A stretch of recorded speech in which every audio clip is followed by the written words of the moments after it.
Welcome to Brew Bits, episode 10, everybody. It is the first week of December. We're fucking pumped. We're here to get warmed up a little bit. We got some shine. We got my buddy Josh Clark in the house. Juice. Up the road. Super excited to be here.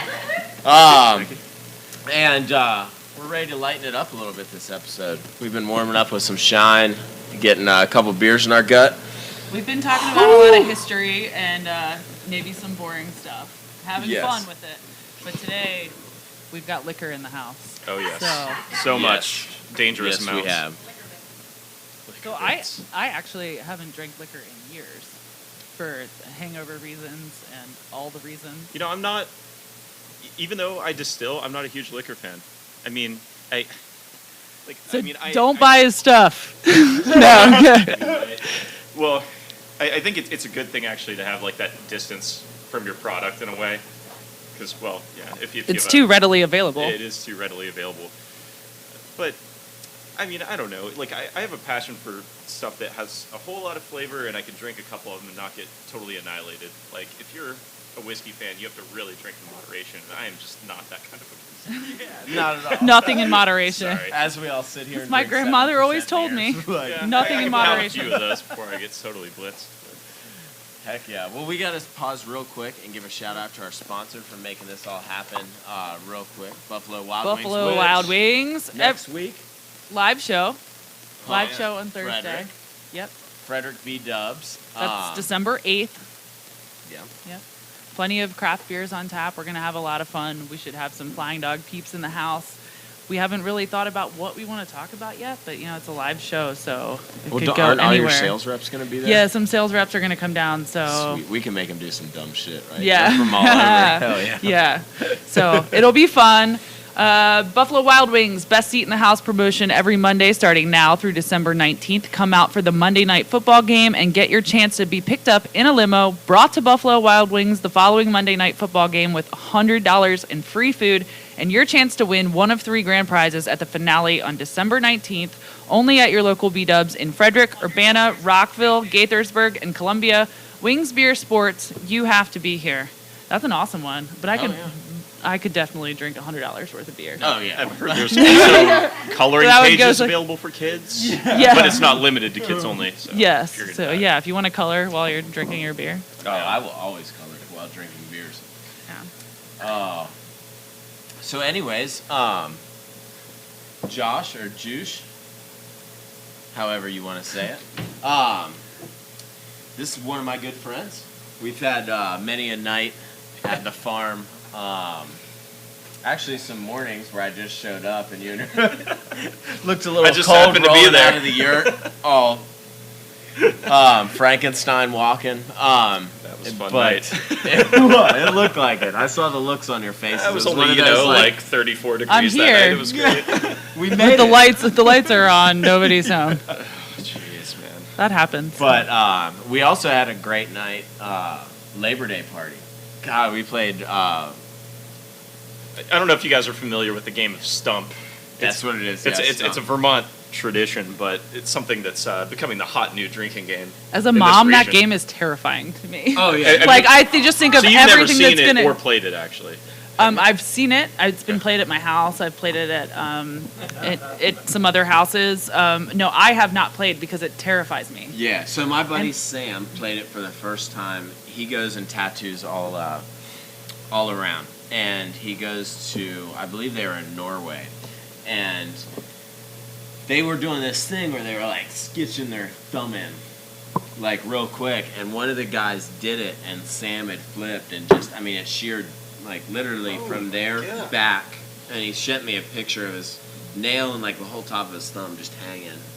Of one of his That's- buddies. I mean, And I was apparently like, there's see? a whole So if other you're not level. What if you're a not nail a flies freaking off and idiot, just hits maybe somebody in the you eye? can I'm like, guess. can we please have Sorry, safety glasses? if you're going to play hardcore drinking games, there's going to be some collateral so damage. explain it. Yeah. Explain it. So if you're going to do the basic game, none of the trick shots or anything, which there are a couple Juice does the variations. trick shots. Oh yeah, totally, and I fail at them miserably. But like, so what you've got a bunch of nails, one for each player, around the stump. They're just nailed in just a tiny bit, just to hold them up.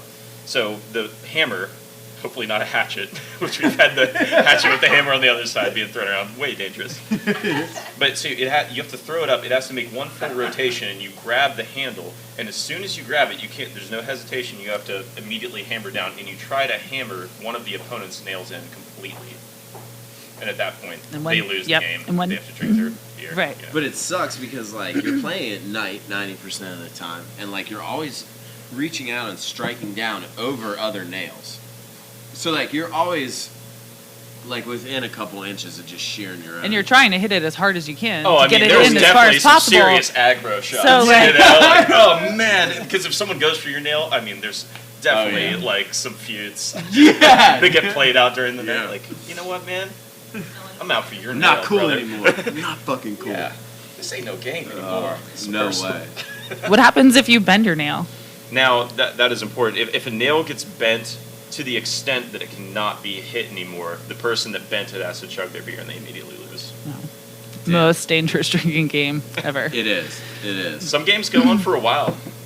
They do. The drunker you get, yeah. I mean, that just precision goes There way down. was, yeah, oh yeah. I was good when we started, and then like by the last one, I was like hitting my own nail in, and I was like, God, what am I doing? But that was like 4 o'clock. But it was really late. Like we had seriously been out there. Late. I don't know how many games we played, but we were like, is that really happening again? Are we committing to this? It's like 3:38. Because it was funny because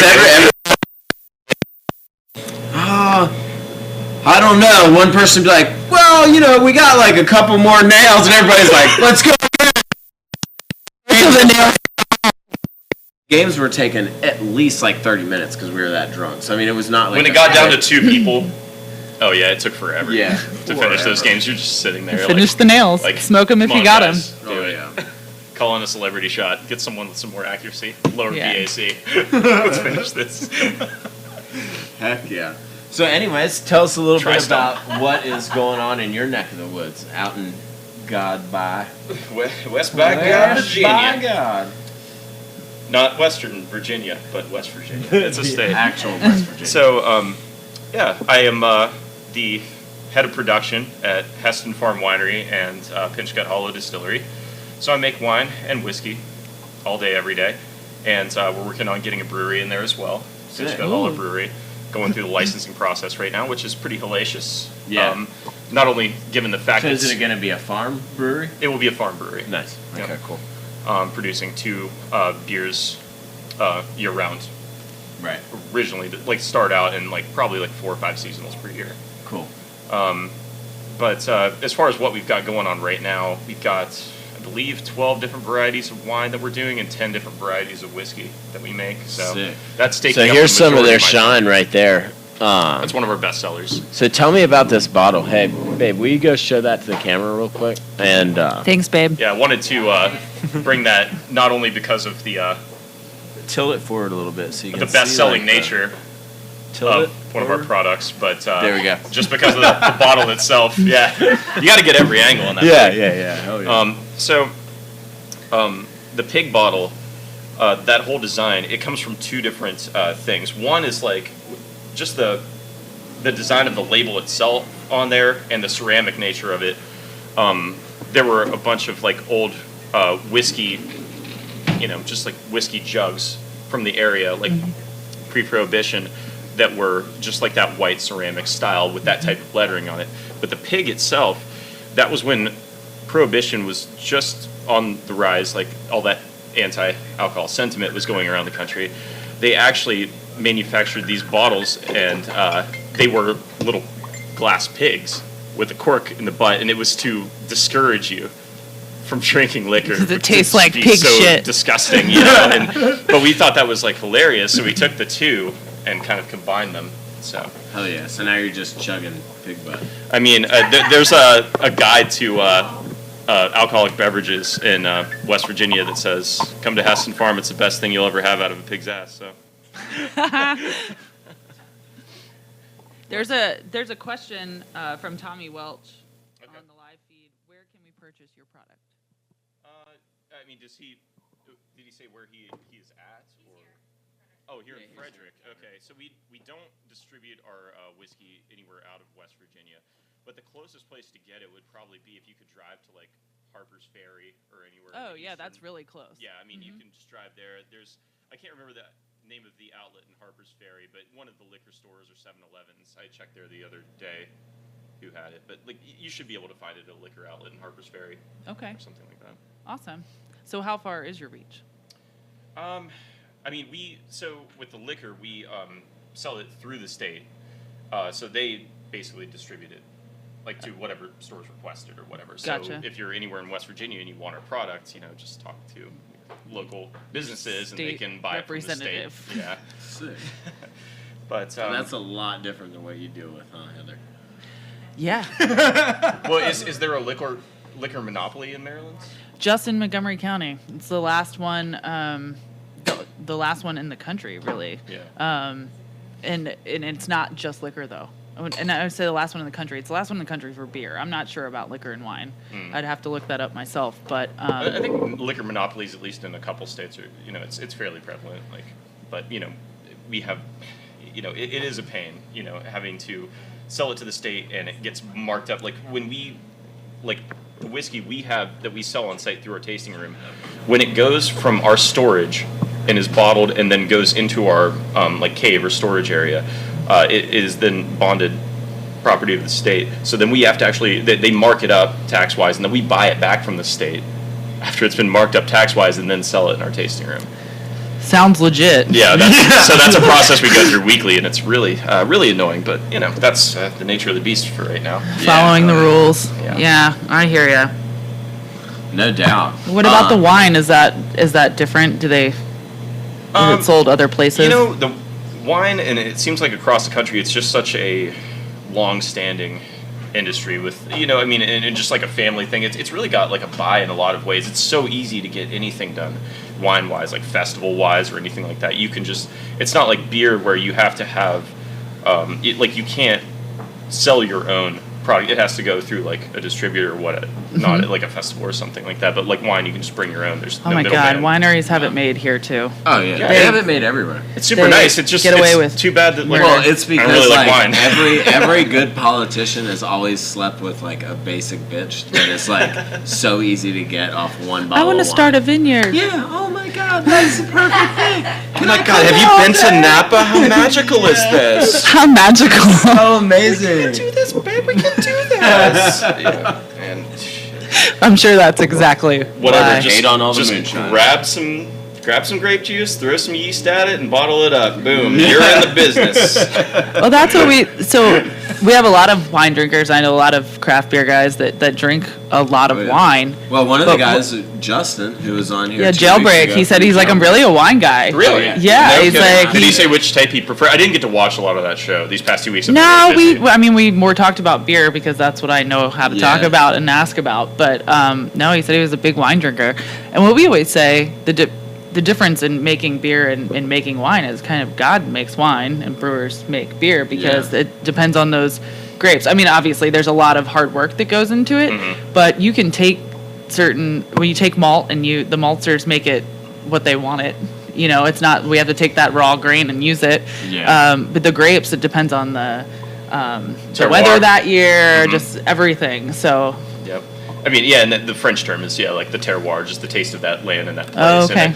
And, I've watched a lot of, like, documentaries and talked to a lot of different vendors about that and, how you can actually, like, kind of, and I love working with plants as well, like, because I grow hops and things like that, but, like, it really amazes me the type of soil and conditions that you grow grapes in, how you can really get, like, these different qualities out of them. Like, if the grapes have to really strive and if you're cutting them back and they have a harsh climate, they have this really, like, bold flavor, but if you really baby them and you give them this like real nice easy thing, they don't have those real strong flavors. They're very kind of basic. Right. So it's really interesting to see like what you can get out of the grape itself, but then it also plays into like the yeast you choose, the fermentation temperature you hold it at. Like there's so much you can do, and then you can doctor it afterwards. You can blend it.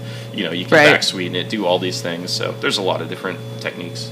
Nice. gotcha. That's cool. So the rougher the life for the grape, Yeah. the better it turns Yeah, out. and those are the ones I prefer generally. Yeah, the funny thing is there's a great winemaker in Loudoun County right down here. He works with me a lot. His son actually grows hops. Doug Fabioli has Fabioli Wines. And he has got like a 15-acre hop yard, and where the wind comes in, he's got these like 10-foot tall tarps that, I mean, they go like 400 yards, and he pulls them out during frost, and the wind comes down, hits them, goes over his vineyard and down, and they stay frost free. No way. It is crazy, yeah. But he studied out in California for like a long time, and then brought it back here. And I don't know if that was something they did out there or not, but they have like these giant circulating fans in the middle of the field that create updraft. Like, I mean, some insane. Where's Fabioli? Fabioli's like where my place is, Vanish. Like, It's right. local. Yeah. I mean, it's probably 15 minutes from here. Yeah. So the amount of vineyards, West Coast versus East Coast, is definitely a climate thing. Oh yeah. Oh, totally. Heck I mean, yeah. you get like, you know, like the West Coast, like that humid, you know, offshore like breeze and Yeah. everything like that. That's why you can't grow like. I mean, I'm sure you can probably like on the, you know, lakeside of New York or whatnot, but maybe not the best quality. But like Pinot Noir or something like that. That's a very, you know, delicate varietal to grow, and like it just like California, it's got the perfect climate for it. Yeah. And it has kind of a more extended season as well, even compared with like places like France that are famous. Yeah. You know, I mean, like West Coast wines, like the really good stuff, they're blowing it out of the water right now. They do have good stuff. Oh yeah. But I'm still not really a huge wine fan, but I do appreciate their I'm a level of winemaker detail. and all, but I accidentally drank wine once. It was hilarious. And yeah. no, it was did your lips legit. turn red and shit? No, so I was freaked out? at Got the box. Oh yeah, It was an accident the whole time. No, I was at City Tap House in Philly, and they have a shit ton of beers on tap, and a really long beer list. And you got wine. They serve other things as well, like wine and liquor. And I ordered in a loud bar a Saint Fion Blonde. I got a Sauvignon Blanc, and I'm like, what? I'm looking at it, and I'm like, maybe it's just not that carbonated. And I'm smelling it, and I'm like, it's really, I mean, it smells like wine. And so I like took it. I'm like, yeah, they gave me a Sauvignon Blanc. That's what it was. I was like, I'm sorry. I usually would just drink what anybody gave, even if they mess up. I mean, with that many beers on tap, sometimes they like pull the wrong one or forget your order or whatever, and and I would normally just drink any beer he handed me. I'm like, I really can't drink this. I'm like, I'll never mind. Just give me the beer, and then I'll just give this to someone. I don't want to be the I jerk. got a little white girl Yeah. running around She there just wants a somewhere. free Yeah. beer. Drink it. Yeah, so I just found like the next like 21-year-old blonde chick, and I was like, I only took one sip. Do you want this? I swear to God, I didn't put any drugs in She was it. like, oh my god. No, That's roofie. what I say every time. Fucking too. twins. It's roofie free. I promise. Look, my beer's the same color as your wine. Works It's fine. every time. Hell yeah. So anyways, over Labor Day, you were at my farm. Mm-hmm. And for who doesn't know this about him, amazing home brewer. And he brought a I'll grab it. stock What ton compliments? over here. So we should, we're going to pick one out and drink it here. But Okay, I go ahead and have- bring the whole thing over so I can. 'cause I forget what all I have. And I also want to show this. Oh yeah, we He definitely brewed this should drink that. at the farm. And it's a wild farm yeast. So that's yeast that was collected from Organic Farm in Old Town. Yeah, I mean, I could give you guys. Are we gonna do that one right now? Yeah, let's do this one, and then we'll pick our next one. Have too, you guys 'cause had we a purely wild ale before? Yes. Yes. You have. Yes. Okay, so this one it's different. Our brewers, or our viewers, brewer viewers, Viewers. they haven't. They might not know. So give them, because I always like to fill everybody in like a little bit, because not everybody that watches us is Cued in. Right on. Okay, so what happened with this brew day session? We were like, so end of summer bash. Like my buddy Rob, who's another brewer, and Bill Metz, another really great brewer who was going to be here tonight but couldn't make it. We decided, hey, we're all going to be at this end of summer bash. Let's just brew a beer there and do a wild yeast beer on the Organic Hop Farm. And so what we did is we just threw together a bunch of grains. We actually stopped in Cumberland, Maryland, picked up some at the homebrew shop there. And we got out there, we got, we basically had just like a regular brew day.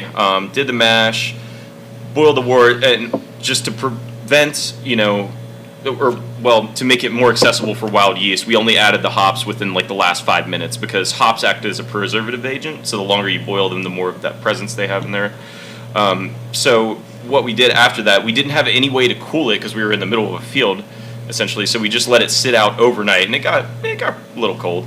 And Dude, we used the mesh because we did brew in a bag. We used the mesh bag. We put that over top of the kettle so not too many bugs would get in, but there's probably a few fruit flies got in overnight. But so we let the wild yeast get in there, and in the morning we took that, we transferred it into a fermenter, and I took it back home. But we let that sit for 3 days and let that wild yeast that we got at the farm develop and grow up. And then after that, we pitched a regular just 1056 Chico strain on it. But there definitely was made sure to smell it and see that there was that funkiness before we tried to cut that off. Yeah. So it's got a good bit of the farm in there. You'll be able to tell. So I mean, do we have any cups now? There's an opener right there. There's some I ain't afraid of nothing. used cups. Sweet, there we go. Jeez. Heck yeah. And we got a couple more too for everybody in the audience. Can't wait for the fun. I mean, Hey, studio audience. if more of you guys would come here, you guys would be able to kill it. Bring the funk. Now, and I did invite, so I wasn't watching the wort that entire night. So I did tell people hey, if you've got a beer, especially a sour or something weird, just pitch a yeast in there and we'll see what happens with it. So there may even, I don't know, maybe someone pitched a little bit of a sour beer in here or something. That's delicious. Yeah. So You like it? It's really good. What about us? Right, all right. It's Here you go, set these next to you. Oh, for sure. And Yeah. then you can explain those here in a minute. Yeah. I'm going to get these guys. I've been trying for a while, having this beer to describe the character it has. Yeah, it's it's definitely a weird, and I think very wild. I feel like the nose is way more complex than the taste, but it actually works. Yeah. You know what I mean? It balances it because the nose is super funk sour. When you taste it, it's not as harsh. So it actually Yeah, balances because you're it expecting better. your first sip, you're expecting to just be almost off the radar. But man, it's smooth. I mean, It is. It's very Super drying. smooth. I can't remember. I think we mashed at maybe 151 or something like that.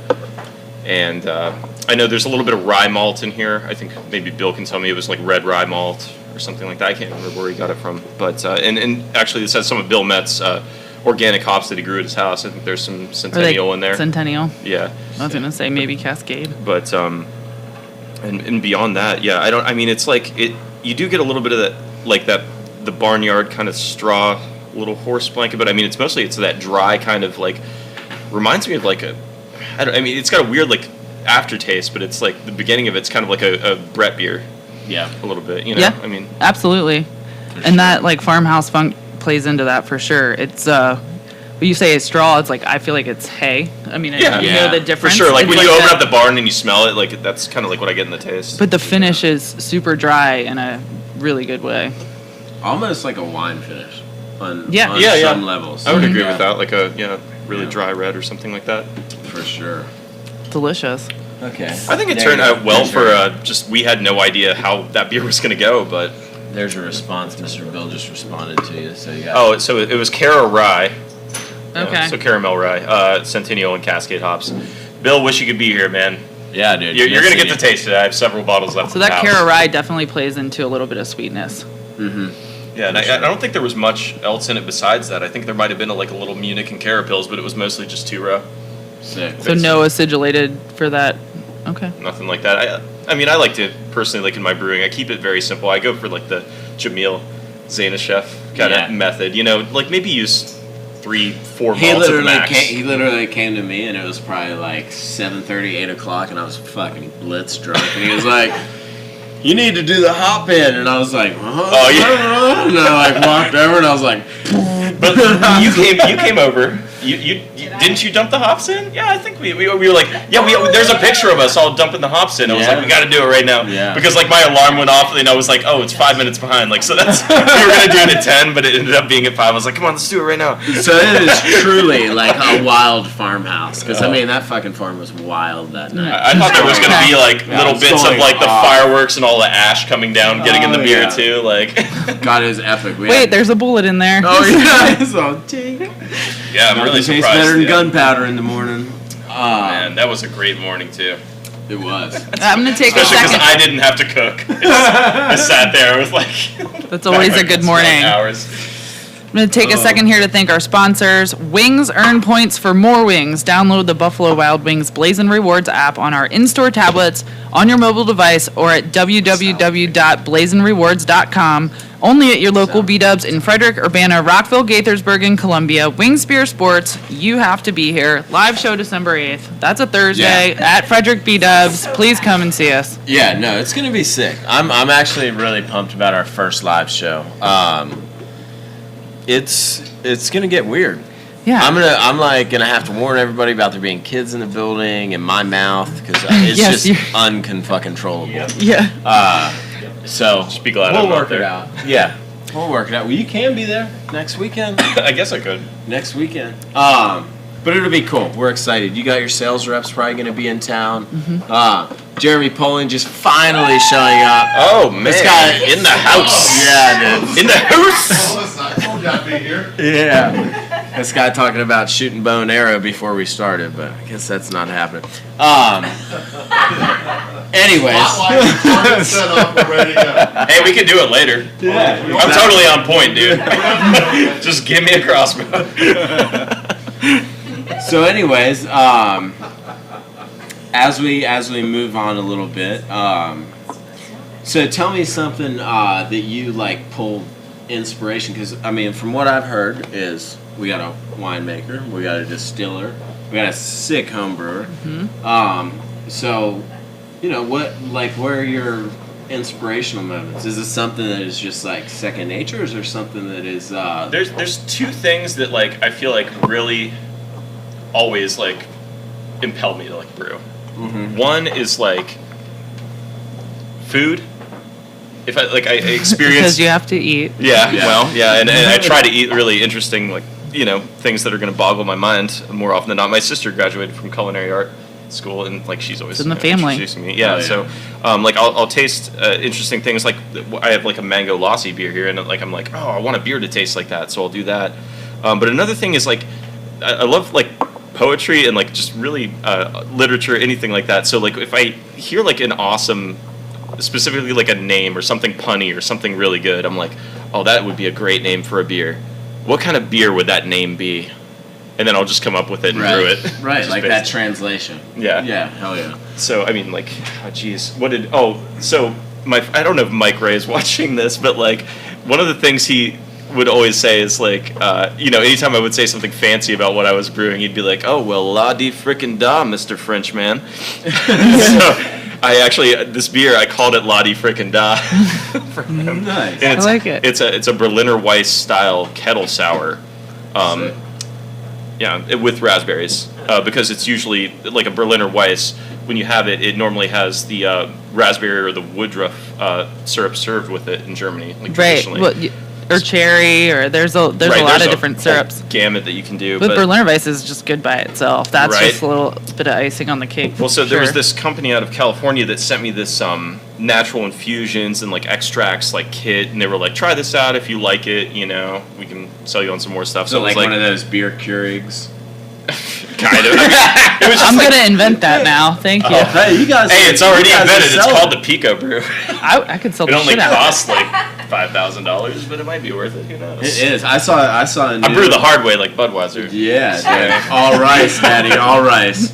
Pushing buttons. I saw a new one. Have you seen it? It's a little. The lights I think blinking. you, What's that you mean? would have seen it. It's like the size of a kegerator, and it grows vegetables under UV light. But Oh yeah. Now everybody's a farmer. yeah, Gardens. I know some. yep. But Aero you can gardens. put- That's right. And it like goes up Yeah. as the Yeah, plant grows. yeah. I've seen It's those. pretty sweet. And you can put other things in it. Anyways, long story short. So let's try this. I want to try the Berliner Weiss for sure. Yeah, Right. So is it lacto in it, or I mean, what? Yeah. what- So what is really interesting about this one is the kettle souring method that I did. I just heard about this from a brewer in Portland when I went out to Great American Beer Festival, and what he had said he had done is he had done a. All right, studio audience, go ahead. You go to town. I know you're gesturing for it. All right, so what he had done is he made a starter, and the wort was like, I don't know, like 1030 or something like that, and very basic. And he pitched a spoonful of Greek yogurt that had an active lactobacillus culture and a couple other things in it. And basically, like if you're working with lacto, you hold that between like 80 and 110, degrees for several days. Wait till the pH drops down to about 3.5. Yeah, I knew all of that for sure. Yes. Yeah, I'm like, everybody listening knows exactly what you're You talking guys, about. I mean, you're all keeping up, right? Are we studio audience, TV audience? All right, okay. If you're following along, That's one of those moments that I tell the lab guys or the brewers to be like, I'm your grandma using an iPad. Yeah. Go. Yeah. So basically, we pitch it in there, and when it tastes tart, that's when you pitch it in your wort. Perfect. And then you're gonna boil it up. It's gonna taste real good now. But Real God. so yeah, I mean, you take that starter, you do your mash as normal. You have your wort, and then instead of boiling, you go ahead and just toss that like Greek yogurt starter in there, and then you put the lid on your kettle, and you can let that sour, because anaerobically that's how the lactobacillus will grow. And you keep it at that same temperature for about 2 days, and with that starter, it'll just go nuts. And then after that, after it's achieved that level of lactic acid bacteria growth in there, then you just boil as normal, throw in your hops, and then you can just throw like a regular, sack yeast on it after that, that'll finish up. But that way, you can do, not only are kettle sours good because they're time, saving, because like doing a long-term sour, that can take months, Oh, yeah. or Yeah. years. Oh, But so yeah. you can get this A like lot of level of space. sourness really quick. But not only can you get the level of sourness really quick. Oh fuck! I forget where my train of thought was going. But I'll back up for you. yeah, that's right. Okay. So anyway, not can you only get the sourness really quick, but you can also have all of your cold side equipment, like your fermentation equipment, is not infected in any sort of way because you've boiled post souring of the wort. Right. So yeah, you don't have to worry about your fermenters getting infected if they have these scratches Yeah. or anything like that. So I'll back up a little bit just for people that maybe don't know beer or wild beer or sour beers that well, because this one isn't really wild. It's meant to be that way.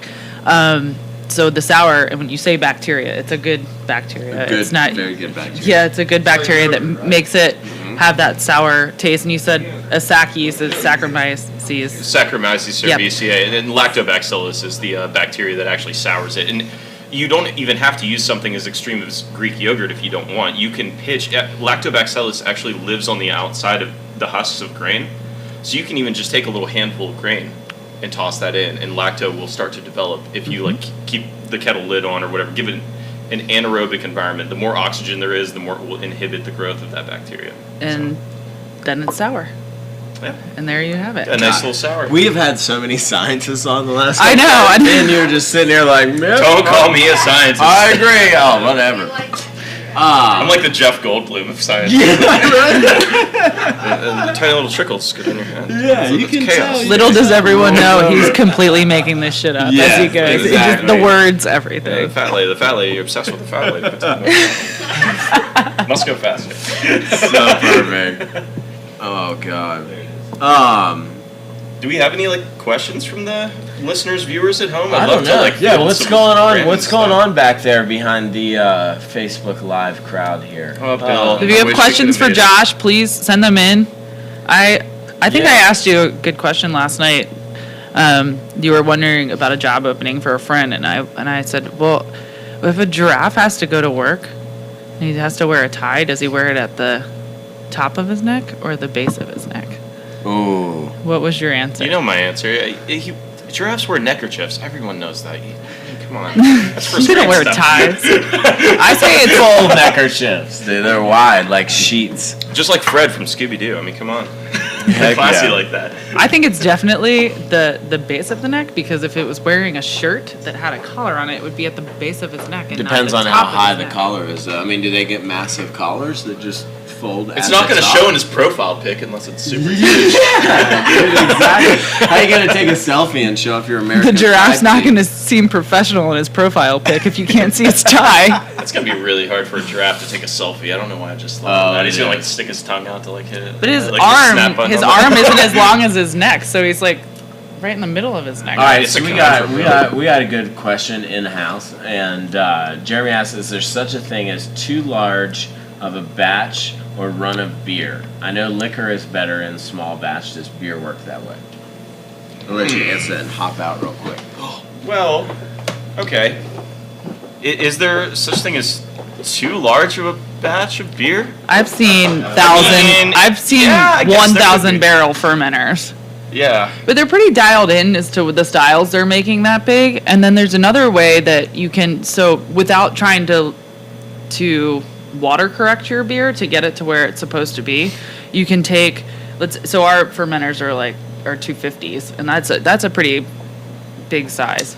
And large. let's say you make a snake dog batch that's maybe a little, like you taste it and it goes through all the lab stuff and it's like, maybe this is that or this tastes like that. Well, we can blend it with another 250 or another whatever, and it kind of just balances out to exactly what you want it to be. So really in those bigger batches, those beers are already so dialed in, you know exactly what you want it to taste like. And I asked, we were just in Florida, we went to Infinite Brewery in Ocala. Okay. Small little brewery, and then we went to Cigar City in Oh, yeah. Tampa.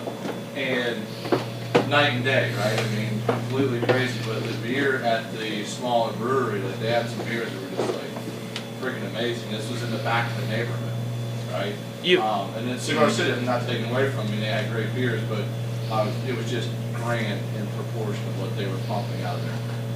Well, I think, and I mean, when you have that ability to get those large systems and they have that level of efficiency, because, I know when I toured Magic Hat years ago, they told me they had a brewing system that was German that had like 99.5% efficiency. So, I mean, you're not going to have, you're going to get the exact beer you want every time. No question.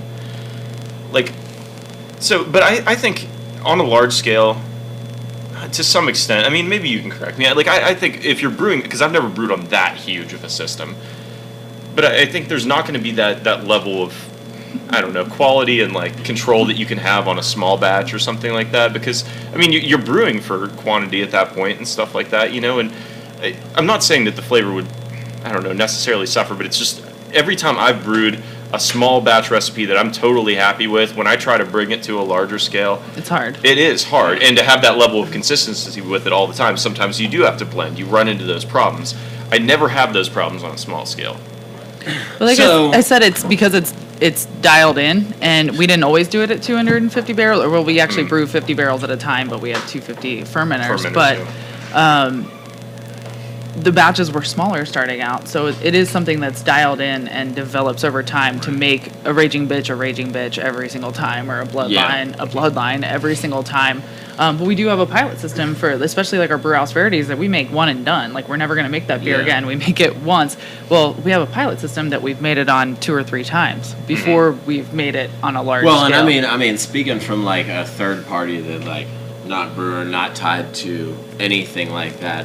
From what I see is it has a lot to do with the brewery, and if they are a focused brewery on keeping okay, we're staying true to our name, we're staying true to our customers, everything like that, then they'll go out and spend X amount of dollars to keep it that way and make sure that it is solid and going, because there are a lot of breweries that they hit 25 barrels and they're well, let's go to 100 and whatever, because we're just taking it. And I mean, I'm not saying that with what you mentioned the is one of proper those, quality equipment. But I completely would agree that there are a lot of breweries like that where it's just they get to that point and they're we got a couple good ones, they're selling, pull it out. Well, it's a sale's a sale, and we still don't have enough money for the proper quality equipment, but we're just going to keep pumping it out. And that's where I think a very good business plan Flying Dog has, where they know that their customers are true to that quality, and they know that they're going to come out with rarities, they know they're going to come out with the seasonals that are going to be the same,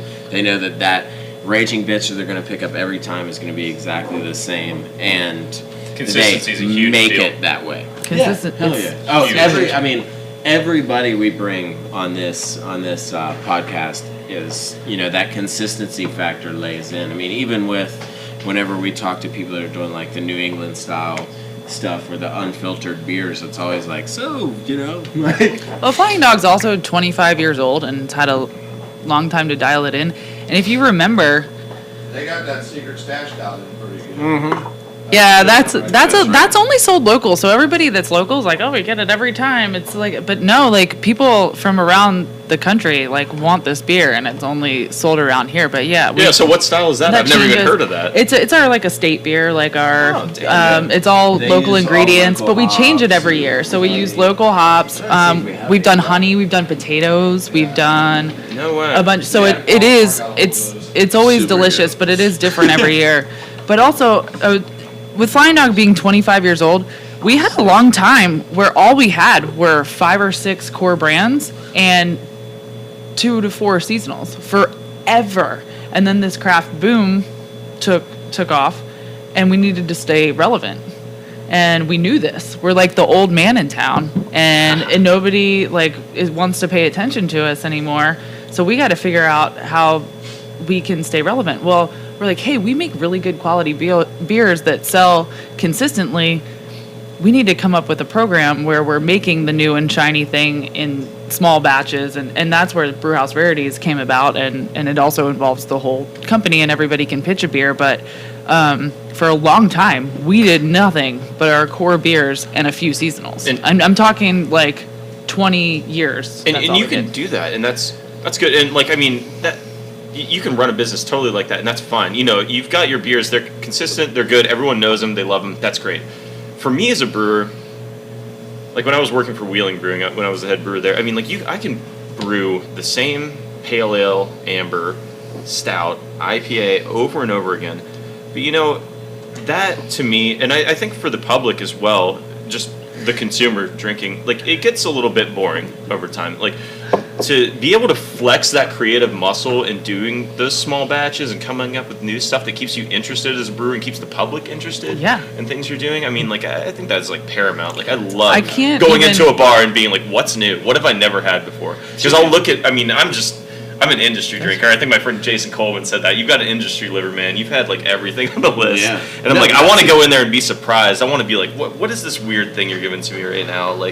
I'm all about trying new stuff. Right, and I think it was the Brewhouse Rarity series for us to have something new and innovative like that was one of the best things that could ever happen for our brewers. That Carolina Reaper Peach IPA that you guys that did, was our heat series. Super Yeah, impressed. I loved it. Super Thank good. you. I think there might be 1 or 2 left in here. We There can might dig it be. out. After eating that habanero at Yeah. Labor Day party, Dude, I just That bitch chomped was down on that hot, whole dude. thing. Oh, it was real that hot. bitch was real hot. So real quick, because we're at about the 15-minute mark Oh, we're where getting we're close. supposed to be. Did but- you want some, Heather? Yeah, you Don't got to know. try I'm gonna this. say no. We're going to take one more word from our sponsor, where we are going to be at live On December next 8th, weekend, Thursday, Thursday. which is God, not it the is weekend. Thursday, isn't it? It's on Thursday at I'll be there, guys. Buffalo Wild Wings in Frederick off of 26. Join Buffalo Wild Wings for Kids Day every Wednesday. Cartoons on the big screen, coloring Oh, contest, nice. tablets, and kids' meals. Just $1.49 all day. Dine-in only at your local B-Dubs in Frederick, Urbana, Rockville, Gaithersburg, and Columbia. Wings Beer Sports, you have to be here. Heck yeah. That was the coloring you were talking about. Coloring and cartoons. You can bring your I mean, kids, or how you are can bring not gonna juice. go? Yeah, hell yeah. So one thing I wanted to talk to you about just a little bit before we run out of time here is we haven't talked about distilling a lot. Okay. So I wanted to talk to you about the difference in this right here compared to the old Smokies you might see on the shelf, or the Moon wine, if you more will. the moon wine craze that's kind of kicked up, and not saying that there's anything bad with that kind of drift in the Yes, you are. yeah, I'm just kidding. I'm bullshitting all of you. I think it's freaking horrible because I grew up drinking moonshine. So I just want to know, from another standpoint. Yeah, literally, it's like 13 on, so don't judge me. But But that difference right there on something. I mean, I drank some of that before we went on air, and some of the other stuff, and that to me is way more of a true, not a pre-purchased, then ran through someone's system one more time to add a flavor. That's more of like a true distilling that I like to see. I mean, even with these days, I'm going to call a lot of people out here, but even these days with a lot of the new whiskeys that you drink, you see a whiskey company pop up in the first year they have whiskey. And it's like, well, that's pretty much impossible unless your facility's been open for 3 or 4 years. Yeah, and it depends on the quality of what you want. I mean, because when you look at and I know a lot of moonshiners, and if you're talking about like real moonshine, just for the way that they're doing it, you need to get rid of your product fast and stuff. Yeah. So as soon as it runs off that still, you've got it in the jars or the jugs, you run it out of there. So there's no aging. If you're doing like pure moonshine, it's like that. And so that's, that'll get you drunk fast. That's fine. Maybe that's what you want. But if you're wanting like real quality and some barrel aging and some complexity to your whiskey, that takes more time and finesse, and obviously you have to have a dedicated location and be licensed for that. You can't go having barrels sitting out in the woods full of product. But yeah, I mean, when you're talking about like the cheap ones that you see at like the grocery store or like liquor areas and stuff like that, like what is it, like Tickle, the guy from Moonshiners and all that shit, or like whatever. It's what they do is they'll just actually buy like Everclear or just straight ethanol spirits, and they'll just blend that up with just like their first runnings or something like that. And I mean, it really is low quality, and it sucks. I mean, but what we're doing, like, I mean, I do care so much about the quality of what I do and stuff, but I mean, more than that, to me, it's like preserving the tradition of old Appalachian pot still distilling, and that's what we do, and we have an old Appalachian pot still copper there that we do our second runs in, and I mean, it's just right out of the woods, but it's legal, and we do have to keep it in the barrels for 30 days, just for, tax purposes, but we get it as close to actual moonshine as you possibly can, and some of the methods I have learned, which are totally different from, like, I thought, like, oh, brewing, I'll be able to make an easy transition. Oh, totally different. Some of the methods that I've gotten from moonshiners, like, have really increased my yields and my efficiency. Just old trade secrets to those guys up in the hills, man. They know how to do it. I was like, what the hell are you doing? But then I was like, check the bricks, and I was like, holy fuck, that worked. That's crazy. You don't find that in books. Yeah, hell no. Are there a lot of beers out there that they actually are aging in old whiskey barrels to get that? Are there a lot of beers? Oh yeah, there's a lot of them. The two big crazes I see in craft beer, and I'm sure you would agree, barrel aging and sours, like big time. For sure, and even rum barrels, whiskey barrels, it's every type of liquor now. I actually have a, I didn't bring it tonight, but I aged one in a brandy barrel because we also do brandy because we make the wine, so we'll take the wine and run that through the still and make brandy. Very cool. And that's something. I mean, if you talk to a lot of brewers these days, there's a massive demand for barrels, which used to not be there at all. My friend Mike Vance from Harper's Ferry, he's opening up a new brewery, which you guys should check out when it opens up. It's going to be called Front Porch Brewing. Sick. He was, we haven't worked it out yet, but he's probably going to be buying a couple barrels off of me of Pinchgut Hollow Distillery barrels to age his beer in. He does some of the funkiest, like, coolest, like, sours in the state. He actually created this group. It's called Wild, the Wonderful Inoculated Liquid Drinkers of West Virginia. Nice. So we all, just talk about like sour beers online. Yeah. There's another good. If you ever get a chance to check them out, they're called Penn Druid, and they're down in the little township, or I don't know how they do it down in Virginia, but they're in a very small place down by Copper Fox Distillery, and man, they do some freaking amazing sours. Like I've turned myself into a sour man. At first, when I first came into the craft world, I did not at all link up with sours, but now, man, what happens? And I think it's you reach that flavor threshold, and like I started brewing really hardcore in Vermont when I was up there for college, and so I was into really hoppy beers, which you guys are having, like this crazy double IPA I did with Rob Henline using the it's delicious. hops of this house. You like it a lot. Really good. So good. We call it, for all the Rick and Morty fans, it's called Jan Quadrant Vincent 16. So Michael down your Vincents for this one, but Like you reach that flavor threshold where you're like, all right, hops, bitterness, I've done it like a million times. What's the next thing? And then sours, it's got like that harsh character. You get into that, and like I don't know what the next level is. For me, it's like funk, getting into the really Brett and like the crazy flavors that I can't even sometimes describe.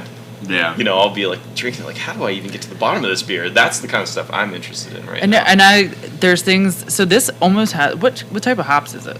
Or is it in this There's one? a shit ton of Amarillo in the beginning that we just like. We were gonna do 2 ounces, but then I had like 8, and we got drunk. We were just like listening to like punk rock music from the late '70s. We're like, you know what? Continuous hops, Sam Colagione, motherfucker. So we just like dumped it on at random intervals. And then there was some Chinook, Cascade, Centennial, I think some Citra as well, and then he had some wet hop Cascades from off his vines. That's probably what. So there's like a gray tea. I know that sounds really like weird. Earl Grey kind of Yeah, deal. like an Earl Grey like taste behind it, Okay. and a little bit in the nicest way because it always sounds bad when you say it. The little bit of that cat pee hop Oh yeah, flavor, but it's You're so You're good. getting that Citra. That was probably at like It's this- yeah, Heck yeah. 5 or 1 minutes. I can't. It was a late edition for sure. Definitely. delicious. That's All about that cat pee, dog. Always. I love drinking cat pee. So I don't know if we have time to maybe do one more like taste of a beer, and then maybe we should all have a little bit of the apple pie before the end of this. Oh yeah. Yes. I haven't been Okay. drinking it. I mean, I don't know about you guys. I'm getting crazy tonight. I don't gotta work tomorrow. What are the other 3 in there? So we pick So a I've good got one. a Scottish Wee Heavy that I have not tasted yet. It's actually my buddy Andy's recipe, and it's awesome. I'm so glad I got to brew it. I've got a Irish Dry Stout. I've got a Braggot, which is a mead beer hybrid. And then I've got the Mango Lassi Kettle Sour. Oh, that's so hard. I Like, I know. really want to just go for the Braggot because I haven't had one in a long time, and it's always super interesting. But whatever you want You to want do, to do it? It's a little strong, but what is interesting about it? it's is a little strong. It's gonna literally Little make you strong, pass kick out. in the It's dicks fine. right away. It's It'll be got good. Cape Cod cranberries were in secondary, but the mash for this is actually the mash for our corn whiskey.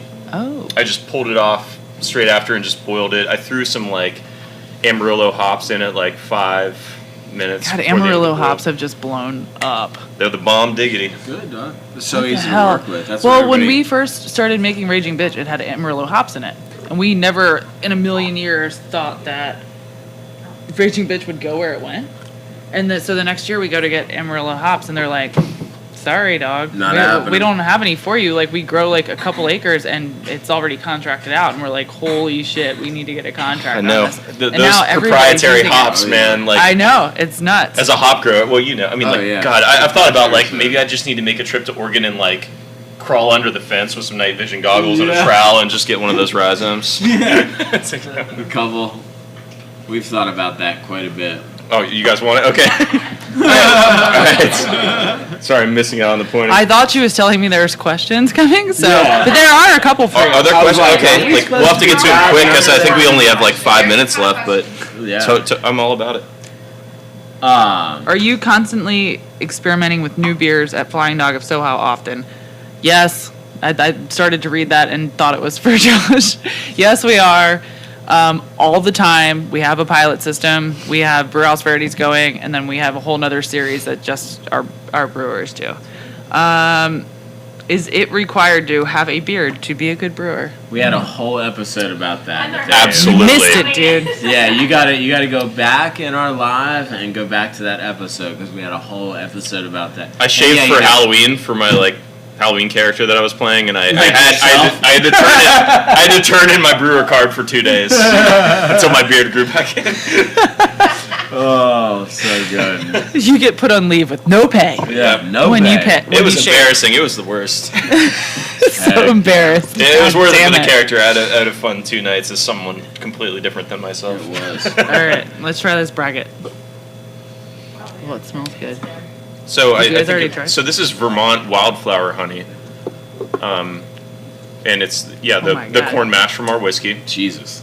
It's probably about I think it's like good. 12.8%. It's super strong and super complex. Like I don't even know what it It Maybe like a tastes little like. bit of cranberries to get on But the you know end what? too. So I always wait for somebody. Yeah, wow, that is. Well, it depends on what I'm trying to do. But like I always, when I'm really trying to study what a beer tastes like, I wait for them to taste it before making a suggestion about it. Because as soon as you said honey, that's all I tasted. when Yeah. I took the sip. It's really aged well. That one, I think I made that one probably in April. So. It's like Sick. super drinkable though. You say it's 12%, but it doesn't taste like Oh, you that. don't get it at all. And I mean, with like a really, I mean, the malt, like meads on their own, I think are okay. But like when they're combined with the malt, it like really smooths it out. And makes Yeah, it nice. I mean, there's no alcohol burn whatsoever in this. It is It's perfectly delicious. balanced. Yeah. I think it turned out pretty So, well. I mean, trying a beer like that, like, what's up? You got any new projects going on? I mean, anything? Like, So, my mom and sister are opening up a new restaurant in Fairmont called the Rambling Root, which is going to be a craft beer bar as well. sick. There's going to be 22 taps, The Rambling Root. Rambling Root, Sick. and maybe a brewery here in the near future. You guys will see. There's going to be a Kickstarter coming out probably within the next 2 weeks. So, jump Sick. on that, get interested. we But, will let you guys know, too, about that, if there is one, for sure. Yeah. Always support. But yeah, I mean, there's always new stuff on the horizon. I'm always looking into new collaborations. There's a lot of cool festivals and competitions coming up in the area. You know, I mean, Yeah. guys, just friend me on Facebook or follow me or something. I'll get you into all the craziness. Let us all know. That is my everyday life. And if you want to brew a beer together or something like that, I mean, we'll make it happen. That's how I like to live my life. If Let's you- go out and have fun and make some beer. If you had to yeah. choose, I mean, I don't meet many people that make wine and beer and liquor. If you had to choose one for the rest of your life, 100% beer. 100%. Why? The level that I'm able to like achieve the different flavors and like experiment and do what I want. malt, hops, yeast, there's so many of. There's so many like Combinations. bugaboos that you run into with wine and whiskey because it's kind of more of a. I mean, like there's definitely a snob culture with beer, but like with wine and whiskey, it's like it has to be this certain way and all these things. But with Right. beer, you can just break all the rules, whatever you want to do, and people are so pumped about it when you do. See, And that's why I'm a rebel, man. I'm a Yeah, maverick yeah. like Sarah Palin. No, I'm no. not gonna play by the rules. and that's one thing that I respect so much too is that attitude, because you're just like me, punk rock listening, like Skateboard. that Punk, attitude yeah. that attitude really does keep it down, and I think that's something that we kind of set out with this podcast to show too, because every once in a while in the brewing world there are those people that are just like, well, here it is. This is how it needs to be, and you're like, motherfucker, like this is not. I want why- to. I want to create. I not want to why push I'm the doing this. envelope. Yeah, and Well, I mean That's what I hate about the Great American Beer Festival. I don't want to say that because I actually love the Brewers Association. It was a and great everything they time. do. I loved the it. actual festival, but then you get to the judging and there's like these BJCP, yeah. guidelines, and this is what this beer is And supposed to be. And that's important to an extent. Like I'm Yeah. glad that there is an It objective is. line Mhm. and stuff like that, but. but it's okay to go out of it. There are beers that are gold medal winners that I like. They release on like after the Saturday morning session. They'll release the winners, and you can go out the Saturday evening session and taste like all the winners. Usually they're all like totally drank. They're Right. gone off top because people flock to them. But some of those ones that are gold medal winners, I've thought ones that have not won an award were totally Well, off you the can be map. a- Were so much better. a gold Yeah. medal Pilsner winner, and it's still a Pilsner. yeah, Like that's the Exactly. bottom line. I remember That's what I hate about I it. sought out one of the beers that was a smoked beer that was a gold medal winner because I really wanted to taste it. I had it, and I was like, Was it a Roush? yeah, it was a real Rauch Roush? beer, and I was like, yeah, I mean, that's good. I can't really say anything bad about it, which what you're looking for in a BJCP judging. But then I hung out with Randy Mosher, who wrote Radical Brewing. I hit him up, yeah, if you know that book. Like He's wrote a couple he's like, books. oh my god, I love that guy. He's amazing. So, but he was like, I'm done with my book signing in like a few minutes. Do you want to like go around to some of the breweries that I think are really good? I was like, please, Randy. Yes. So we went around. We went to this brewery called Scratch from Indiana, and they were brewing. They were like foraging for stuff on their property. They brewed this one with like maple leaves and hickory twigs, smoked beer, and you would think like this is ridiculous. It's gonna taste like bark. And it was so good. It was like one of the best beers I'd ever had, and I kept bringing people back from it. And some people got it, some people didn't. But I was like, man, this is a taste I've never before experienced. In They beer. made it It's- with leaves and twigs, and it tastes actually is good. Yeah. I was like, wow, Oh, yeah. blown away. So I You love. guys have 40 seconds to drink moonshine. All right, let's get the moonshine out. All right, I think I can do a little bit. I don't know what you're gonna put it in. We've exhausted. Wait, hold on. Just Oh. kidding. That hour went really quick. it did. I know. It always goes does. every time. Hey, but we're still hanging out afterwards. I'm gonna thank our Oh, yeah. sponsors while you're pouring that. Oh, we're gonna do a full shot. Buffalo Wild Wings. Signature sauces and seasonings do a make full great one. stocking We'll do stuffers, about easy to pick up in store, full and one even and a easier to please your loved ones. Only at your local B-Dubs in Frederick, Urbana, Rockville, Gaithersburg, and Columbia. Wings Beer Sports, you have to be here. We are here, and we're pouring We are moonshine. You've We're got to be here. You need to be here. Yeah, you got to be here. No way. No. Oh, this is murderous after all that. All right. Nope. Yeah, it's good for Not you, even though. a little bit. Guys? Can I? Alrighty. Studio audience. Yeah, they'll be smacking Fire it around here up. in a minute. Sarah. Sarah. Yes. You can just say like pizza Oh, that's or from my donuts. I'll turn distillery in around for Fairmont, that. I'll turn and West look for Virginia. pizza or donuts too. You can call me All right, Sarah, one pizza or question. donuts. Beer. We got Yes. one question. What's better? Fairmont or Buchanan? Oh, I do. Sorry, What's I didn't better? forget to. I don't know. Fairmont, West Virginia is I love- awesome. I mean, like, I can't really say anything bad about any town in the state. One's better than another. It's just a good community. Right. Come down, hang out with us more. We're wild and wonderful. More wild than It wonderful. It is. I love Come visit both those Porter. towns. I love Porter. But come to Fairmont, because that's where I am. Next time I'm on my way to Buchanan, I'm gonna stop by and see you. Hell yeah, man. Buchanan's a good time, though. I have some good friends. All right, down there. guys. This is our last cheers. Happy Friday. Josh, thanks for being with us tonight. Yeah, man. Thanks for having You me. were This was- awesome. This was Yeah. great. Very As interesting. always. As Hell always. yeah. Cheers. Cheers, fellas. Audience. Sláinte Mahá. Cheers, guys. Thank you so much to our listeners, everybody out there.